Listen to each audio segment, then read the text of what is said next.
ఆ జిల్లాలో వారు ఏం చేసినా వార్తల్లో నిలుస్తారు. సడన్ గా సైలెంట్ అయినా కూడా ఫోకస్ అవుతుంటారు. అంతటి రాజకీయ చరిత్ర ఉన్న ఫ్యామిలీ వారిది. మామూలుగానే వారు నిత్యం ఏదో ఒక సమస్యపై రోడ్డెక్కి నిరసన తెలుపుతూ ఉంటారు.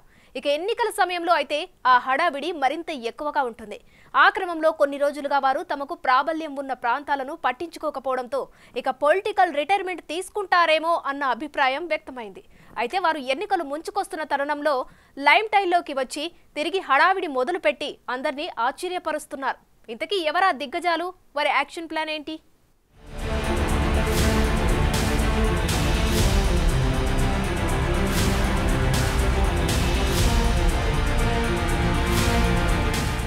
జేసీ కుటుంబం సుదీర్ఘ రాజకీయ అనుభవం ఉన్న కుటుంబం.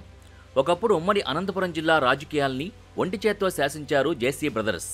రాజకీయంగా, ఆర్థికంగా ఎంతో బలమైన జేసీ దివాకర్ రెడ్డి, ఆయన తమ్ముడు జేసీ ప్రభాకర్ రెడ్డిల పొలిటికల్ ప్రాబల్యం గురించి ప్రత్యేకంగా చెప్పనవసరం లేదు. అయితే 2019 ఎన్నికల్లో వారిద్దరూ తమ వారసుల్ని ఎన్నికల బరిలోకి దింపి చేతులు కాల్చుకున్నారు. అనూహ్యంగా రాష్ట్రమంతా జగన్ ఫ్యాన్ గాలి గట్టిగా వీయడంతో అటు తాడిపత్రిలో జేసీ ప్రభాకర్ రెడ్డి కొడుకు అస్మిత్ రెడ్డి, ఇటు అనంతపురం పార్లమెంట్ అభ్యర్థిగా పోటీ చేసిన దివాకర్ రెడ్డి తనయుడు జేసీ పవన్ రెడ్డి పరాజయం పాలయ్యారు. ప్రస్తుతం ఎన్నికలు సమీపిస్తూ ఉండడంతో తాడిపత్రిలో జేసీ ప్రభాకర్ రెడ్డి తిరిగి ప్రజా సమస్యలపై రోడ్డెక్కుతున్నారు. అయితే మరోపక్క జేసీ పవన్ మాత్రం జిల్లాలో కనిపించడం లేదు. దాంతో రానున్న ఎన్నికల్లో జేసీ వారసుడు అనంతపురం పార్లమెంట్ అభ్యర్థిగా నిలబడతారా లేదా అన్న చర్చ మొదలైంది. గత 2 సంవత్సరాలుగా పవన్ క్రియాశీలక రాజకీయాల్లో చురుగ్గా ఉండడం లేదు.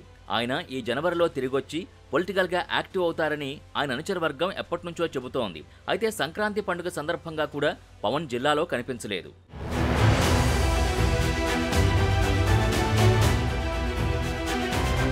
ఆ క్రమంలో జేసీ ఫ్యామిలీలో పొలిటికల్ ఈక్వేషన్లు మారుతున్న పరిస్థితి కనిపిస్తోందంటున్నారు.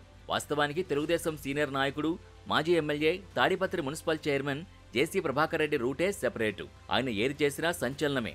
ప్రభుత్వంపై తన నిరసన గళాన్ని వినిపించినా, స్థానిక నాయకులపై ఆందోళన కార్యక్రమాలు నిర్వహించినా తనకంటూ ఓ స్టైల్తో ఆయన అందరి దృష్టిని ఆకట్టుకుంటారు.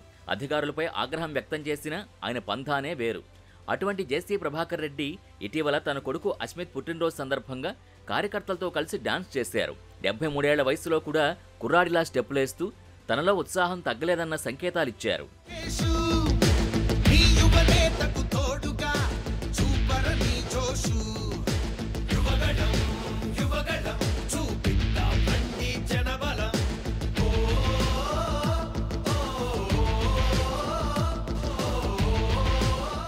అలాంటి ప్రభాకర్ రెడ్డి చాలా కాలంగా తాడిపత్రి వదిలి రాలేదు.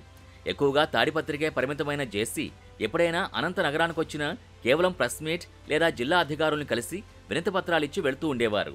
చాలా రోజుల తర్వాత అనంతపురంలో పర్యటించారు.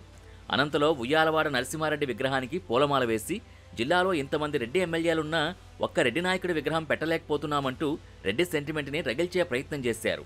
ఆయన అంత సడన్ గా ఉయ్యాలవాడ నరసింహారెడ్డి విగ్రహానికి పూలమాల వేసి నివాళి అర్పించటం, రెడ్డి నాయకుల విగ్రహాల ఏర్పాటుకు స్థానిక ఎమ్మెల్యే అనంత వెంకట్రామరెడ్డి చొరవ తీసుకోవాలని సూచించడం చర్చనీయాంశంగా మారింది. అంతేకాదు, జిల్లా రెడ్డి నాయకులు రెడ్డి అని చెప్పుకోవడానికి భయపడుతున్నారని, తాను మాత్రం అన్ని కులాల నాయకుడినంటూ కలకలం రేపారు.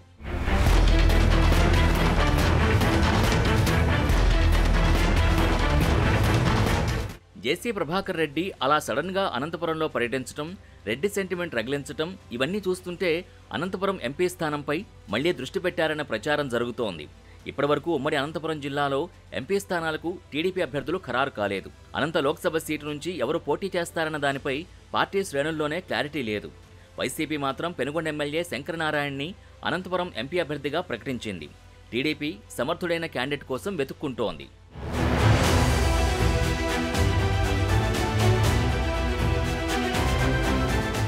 దీంతో మేమున్నామంటూ జేసీ ప్రభాకర్ రెడ్డి ముందుకొచ్చినట్టు కనిపిస్తోందంటున్నారు. 2014 ఎన్నికల్లో జేసీ ప్రభాకర్ రెడ్డి అన్న జేసీ దివాకర్ రెడ్డి అనంతపురం ఎంపీగా గెలిచారు. 2019 ఎన్నికల్లో దివాకర్ కొడుకు పవన్ రెడ్డి ఓడిపోయినప్పటికీ సెగ్మెంట్లో ఆ ఫ్యామిలీ హవా కొనసాగుతూనే ఉంది. మరోవైపు తన రాజకీయ వారసత్వాన్ని కొడుకు పవన్కు అప్పగించిన దివాకర్ రెడ్డి ప్రత్యక్ష రాజకీయాలకు దూరం జరిగారు. అలాగే పవన్ రెడ్డి సైతం అనంతపురంలో కనిపించటం లేదు. దాంతో అనంతపురం ఎంపీ టీడీపీ అభ్యర్థిగా జేసీ ప్రభాకర్ రెడ్డి, తాడిపత్రి ఎమ్మెల్యే అభ్యర్థిగా జేసీ అస్మిత్ రెడ్డి పోటీలో ఉంటారన్న టాక్ ఆ వర్గీయుల్లో వినిపిస్తోంది. మరి దానిపై దివాకర్ రెడ్డి లెక్కలు ఎలా ఉన్నాయో, టీడీపీ హైకమాండ్ నిర్ణయం ఎలా ఉంటుందో చూడాలి.